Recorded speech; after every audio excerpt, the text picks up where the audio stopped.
안녕하세요. 컴퓨터존입니다. HP 구형 노트북을 사용하시는데요. 지금 보시는 것처럼 세월의 흔적이 굉장하죠. 그런데 이렇게 파란 화면이 갑자기 떠요. 어제까지도 잘 사용하셨다는데 오늘 갑자기 뜬 거고요. 한번 내용을 볼까요?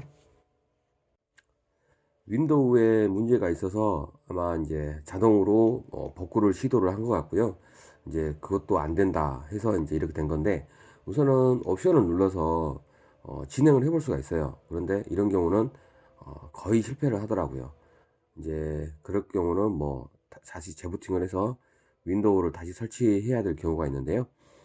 마찬가지로 저희도 이제 옵션을 통해서 복구를 시도를 했어요. 그런데 계속 실패를 해요. 우선은 이거는 깔끔하게 새로 설치하는 게 좋겠죠. 많은 분들이 그 부팅 순서를 어떻게 바꾸냐고 물어보시는 분들이 많아요.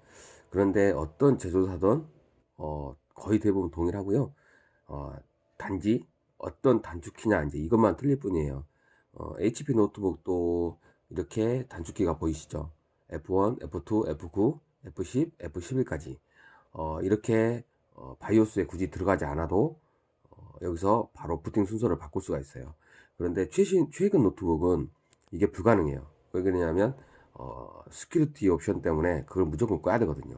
그래서 바탕 그 바이오스로 진입을 해야 돼요. 솔직히 부디 굳이 그 바이오스로 들어올 필요는 없어요. 그런데 이제 너무 오래되다 보니까 저희도 설정도 좀 확인을 해야 되고 부팅 순서도 바꿔야 되고 그 다음에 대충 사양이라도 파악을 해야 되겠죠. 지금 현재 인텔 그 i3 초기 모델 1세대 모델이고요. 메모리는 4기가. 그런데 320기가 일반 하드디스크 2.5인치죠. 그걸 사용하고 있어요.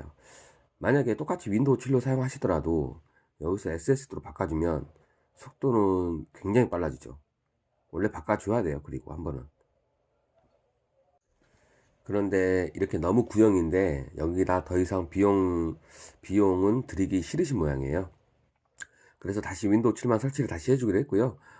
설치하기 전에 가상 윈도우로 들어가서 지금 속도나 성능을 파악을 하고 있는데 증폭이 굉장히 불안정하게 움직이죠. 이거는 윈도우 손상으로도 그럴 수가 있고요. 이건 100% 믿지는 않아요. 그 대신 작동을 하고 있다는 게 보이잖아요. 고장은 아니라는 얘기죠. 그리고 디스크 성능을 봐도 이제 그 실패야 주의가 나오긴 하는데요. 이것도 마찬가지로 참고용이에요. 어차피 이거는 그냥 보여드리기 위함이고 혹시라도 고장일지 모른다. 그래서 보여드리기 위해서 테스트만 진행하는 거고요. 진짜는 포맷을 해봐야 돼요. 포맷이 진행이 안 된다. 그러면 100% 고장이고요. 만약에 포맷이 되도록 된다. 그러면 그건 고장 아니라고 보면 돼요.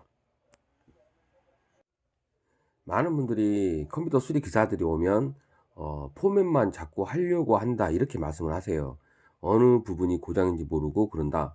근데 그건 말이 안 되는 거예요. 이미 켜보고 증상 보고 가상 윈도우까지 들어와서 이렇게 이것저것 확인해 본다는 자체가 이미 모든 테스트를 하고 있는 거예요. 그리고 최종적으로 이렇게 윈도우 7을 설치하는 거고요. 그리고 더군다나 윈도우 7을 설치하면서 굉장히 이게 부하가 많이 걸리는 작업이기 때문에 미세한 고장도 다 찾아낼 수가 있어요. 수리를 진행을 하면서 점검을 하면서 테스트도 같이 하는 거죠. 최종적으로 바탕화면까지 나오고 드라이버 설치까지 하고 거기서 문제가 없으면 문제가 없는 거예요. 자, 이제 윈도우 7 설치는 끝났고요. 제조사 홈페이지에 방문해서 이제 각종 드라이버를 이제 다운로드해서 설치해 드리는 거고요. 만약에 그 호환 드라이버 요즘에 이제 오래됐으니까 굳이 안 들어가도 돼요. 이제 요즘에는 그 좋은 프로그램들이 많아가지고요. 그걸로 설치를 해도 되는데 저 같은 경우는 안정적으로 설치를 하기 위해서는 제조사 홈페이지에서 다운로드 해야 된다고 판단을 해요. 단 랜카드 같은 경우는 무조건 최신으로 따로 설치를 하시고요. 예전에 어떤 경우가 있었냐면 굉장히 구형 삼성 노트북인데 드라이버만 그러니까 제조사 홈페이지에서 다운로드해서 설치를 하는데 자꾸 블루 스크린 뜨는 거예요. 처음에는 그 이유를 몰랐어요. 그래서 이제 랜 드라이버를 최신으로 제가 가지고 있는 최신으로 다시 깔아드리고 그 다음에 똑같이 작업을 했는데 블루 스크린이 안 떠요. 그러니까 삼성전자에 올라가 있는 그 드라이브 랜카드 드라이버 자체가 너무 구형인데다가 뭔가 호환이 안 맞았던 거예요. 그래서 발생을 했던 거고요. 그 외의 드라이버는 뭐 문제가 없더라고요.